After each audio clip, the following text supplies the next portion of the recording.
soo dhawaada war wixii caalamka inaga soo gaaray oo aad kala socotaan Bulqaas Media waxaana idin la socodsiinaya Cabdirasaaq Bulqaas. mahadsanid deqasona.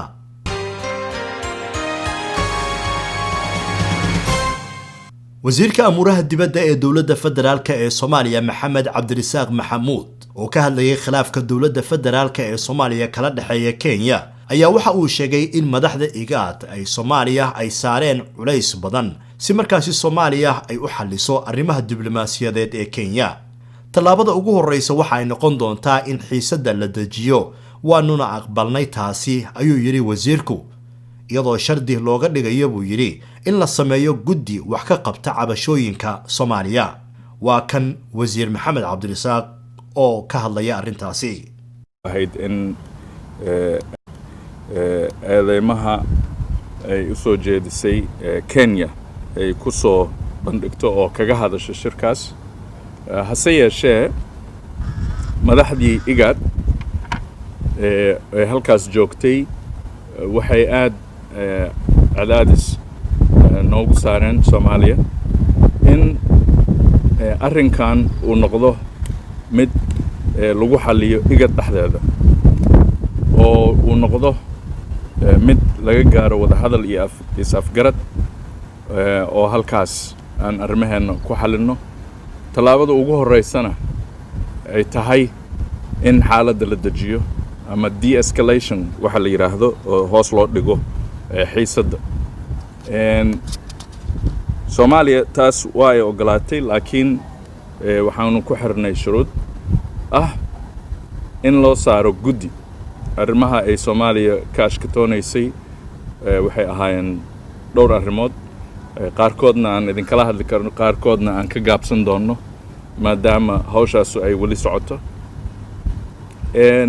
tan ugu culus oo ugu muhiimsan uguna maaragtay degdegta badan waxay ahayd mid ku saabsan jabhadaha ama jabhadda lagu soo abaabulay dalka Kenya dhexdiisa sida aan anagu qabno oo borderka dhinaciisa kale xuduudda dhinaceeda kale ku abaabulan taasoo IGAD ay go'aan ku gaartay in guddi xaqiiqo raadin loo saaro guddigaasna uu arrinkaas soo baaro. arrimaha kaleeto oo ay Soomaaliya tabanayso waa wax lagu xallin karo midba siday maaragtay u kala muhiimad weyn yihiin oo lagu xallin doono diplomatic channels ama qaab diblomaasiyadeed u socon doono. laakiin arrinkaas ku saabsan xuduudda iyo xiisadda ka taagan taas waxay ahayd midaan rabnay in marka hore laga wada hadlo inta aan loo gudbin wax kale.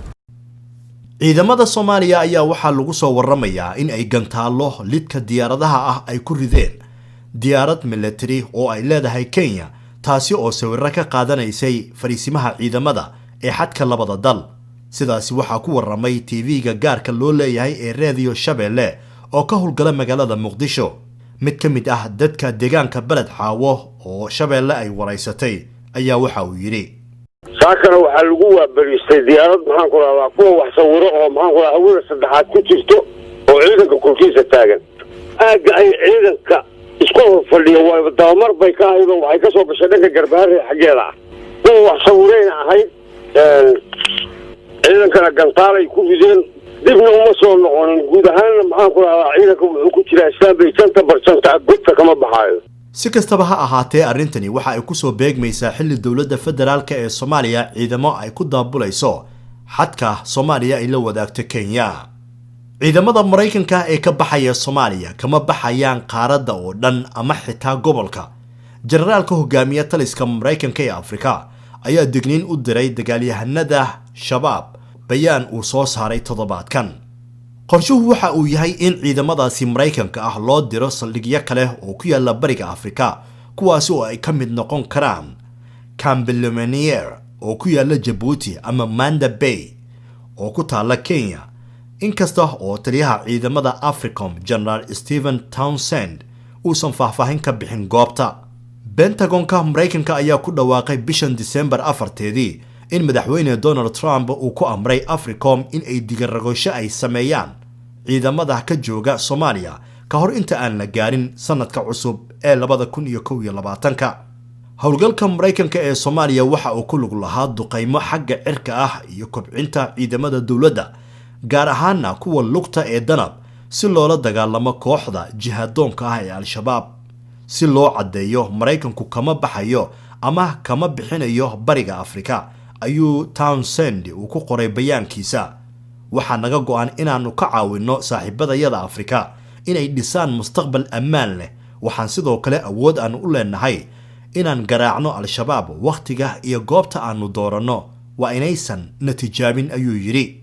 dalka Mareykanka waxaa ka jooga Soomaaliya ilaa 700 oo askari kuwaasi oo tababaro siiya ciidamada dawladda federaalka ee Soomaaliya isla markaana xilliyada loo baahdo duqeymo ka geysta gudaha dalka Soomaaliya. ciidamadaasi oo ugu badnaan saldhigoodu uu ahaa garoonka ciidamada ee Ballidogle. hay-adaha qaramada midoobay ayaa u xusul duubaya gargaar degdeg ah oo ay gaarsiiyaan kumanaan kun oo dhibanayaal ah oo dhibaato ay ka soo gaartay duufaantii Gati, duufaantii ugu xooga badneyd ee abad ku dhufata Soomaaliya. Soomaaliya waxaa soo maray 15 dabaylood oo duufaano wata 3 sano iyo badkii ugu dambeeyay, laakiin weligood ma arag wax la mid ah duufaantii Gati. duufaantu waxa ay ku dhufatay gobolka bari ee Puntland 22 November iyadoo ku daadisay qiyaastii roobab di'i lahaa muddo 2 sano ah biyahooda maalmo yar gudahood. qaramada midoobay ayaa waxa ay sheegtay in duufaanta ay sababtay burbur baahsan oo ku yimid iskuulada, xarumaha caafimaadka iyo kaabayaasha kale iyadoo ay ku dhinteen kumanaan xoolo ah isla markaana ay baabi'iyeen habnololeedkii deegaanadaasi. afhayeenka hay-adda qaxootiga ee qaramada midoobay Babar Baloch waxa uu sheegay in ka badan 180,000 oo dad ah noloshooda ay saameysay duufaanta Gati, kuwaas oo ay ku jiraan 42,000 oo iyagana la sheegay in ay ka barakaceen guryahoodii. saraakiisha midowga Yurub ayaa waxa ay ka hadlayaan sidii ay u wajihi lahaayeen nooc cusub oo fayraska COVID-19 ah oo lagu arkay dalka boqortooyada Ingiriiska, taasoo sababtay xanibaado xagga socdaalka ah oo dalal badani ay ku soo rogeen dalka UK. Canada iyo Hindiya waxa ay ku biireen dalalka Yurub ee joojiyay duulimaadyada kaga imanaya dalka UK iyadoo adeegyadii tareenka dhulka hoostiisa mara ee u kala gooshi jiray wadanka UK iyo dalalka kale ee Yurub la hakiyay. noocan cusub ee fayraska ah ayaa waxa la sheegay in la sii gudbin karo ilaa 70%, laakiin ma jirto wax cadeyn dheeraada. gabadh uu dhalay ra'iisul wasaarihii hore ee Ethiopia Meles Zenawi ayaa la xiray sida hooyadeed ay u sheegtay saxaafadda. Samahel Meles ayaa waxa laga qabtay magaalada caasimadda u ah Tigray ee Maqale. Azeb Masfin marwadii hore ee ra'iisul wasaare Meles Zenawi ayaa sheegtay dawladda Ethiopia ayaanan ka hadlin xariga la sheegay. ciidamada federaalka ayaa waxa ay la wareegeen magaalada Maqala dhamaadkii bishii hore kadib toddobaadyo ay dagaalo ay kula jireen dagaalyahanada daacadda u ah jabhadda xoreynta dadka Tigreega ee marka magacooda la soo gaabiyo loo yaqaano TPLF, xisbigii maamuli jiray gobolka. Samahel Meles waxa ay u safartay magaalada Maqale ka hor colaada si ay cilmi baaris ay ugu samayso filim ku saabsan aabaheed oo xubin muhiim ah ka ahaa kooxda TPLF.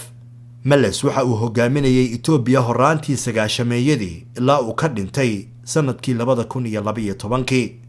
dhageystayaal, intaasi waxa inooga dhan warkii caalamka oo aad kala socoteen Bulqaas Media. fadlan haddii aad ku cusub tahay YouTube channelka Bulqaas Media, subscribe noo saar ama follow dheh page-ka Bulqaas Media ee Facebook. haddiise aad tahay macmiil soo noqday hanaga iloobin in aad like-ta iyo weliba share-ta aadan nala dhaafin adigoo wixii fariimo ah noogu reebaya dhinaca commentiga. waad mahadsantihiin.